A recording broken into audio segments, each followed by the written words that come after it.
lemongrass essential oil and its uses. As always, I would like to remind everybody to make sure that when you're getting any essential oil, to make sure that it is a quality, and how we can do that is by checking the bottom of the bottle, go onto the website and check for sourcing and quality testing from a third-party testing. So you should be able to see the batch that you have, its quality report, on a website. And you can check this, like, even from my experience, I just don't buy essential oils in grocery stores and things like that, because over 90% of essential oils on the market are adulterated. And what that means is that anything could be in it. Lemongrass does get adulterated. Sometimes it can be contaminated with pesticides, herbicides, and even heavy metals.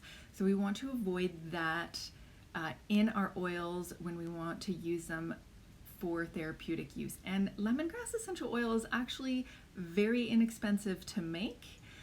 So there is no reason for it to be adulterated, but unfortunately it still gets adulterated, just like many other essential oils on the market. And yes, all right, so some uses. Lemongrass essential oil. So it is really, they like to say it's electrifying, rejuvenating, and purifying. So some of the top uses for lemongrass: it helps to support releasing obstructions to allow flow back into areas of the body. So I'm going to give some examples. So just keep that in mind. It helps to support the release of an obstruction to allow flow back into the body in general. So let's dive into some example. So it helps to relieve constipation and water retention. So you can do this by, you can actually take this one internally, and you can actually check the labels on these. There's actually a nutritional label on this one, and it is safe to use internally. I use it in my cooking all the time. But you can take it internally. You can also, if you're going to use it topically, I highly recommend diluting it, because it has a bit of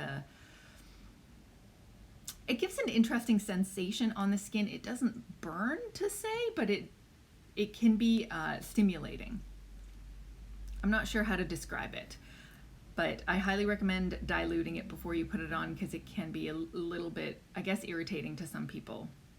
I wouldn't call it quite, not that extreme. Anyhow, so it helps to relieve, like, for example, the water retention and the constipation.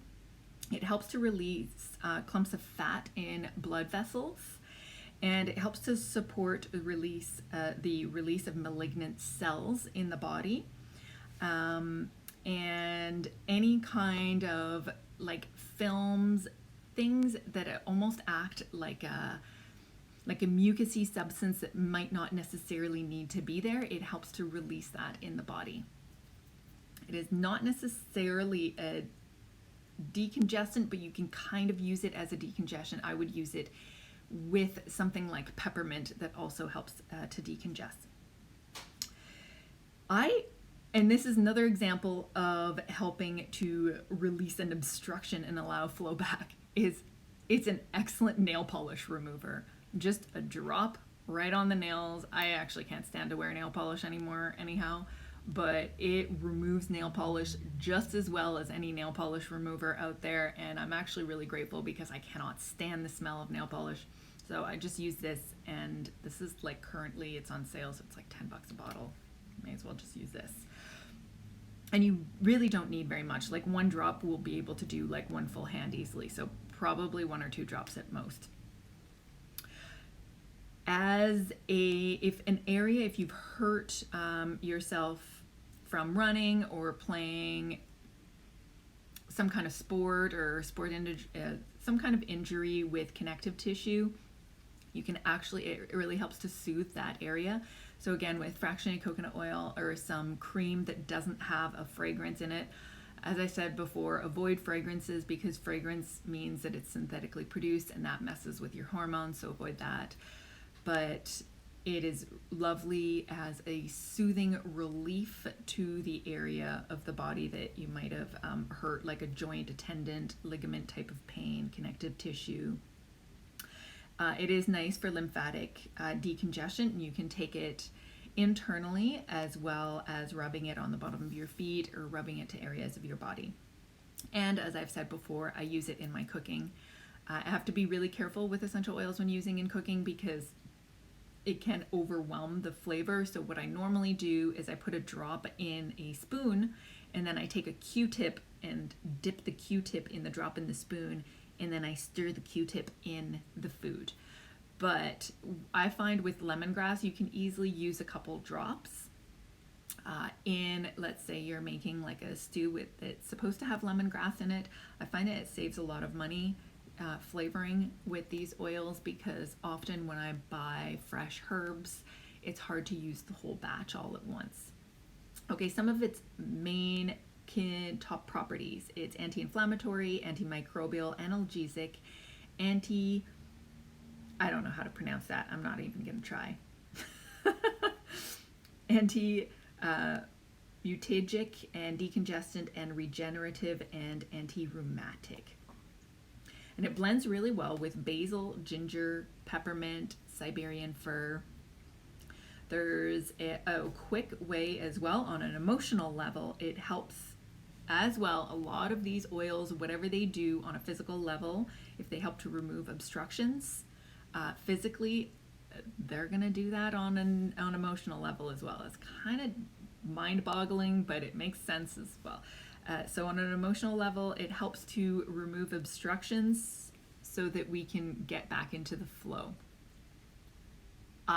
This is a love using lemongrass to help release negative thoughts. So if I'm having a negative thought, or if I'm kind of, in that muddled negative ideas, negative thoughts in my mind, I love putting a drop on the top of my head of the lemongrass, or on the back of my neck, or on my wrists, and it helps to kind of reset.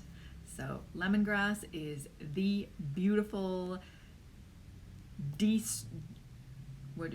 on releasing obstructions and allowing flow back into the body and back into our emotional setting. I hope this was helpful. If you have any questions, message me, message below. Love to hear from you. Ciao.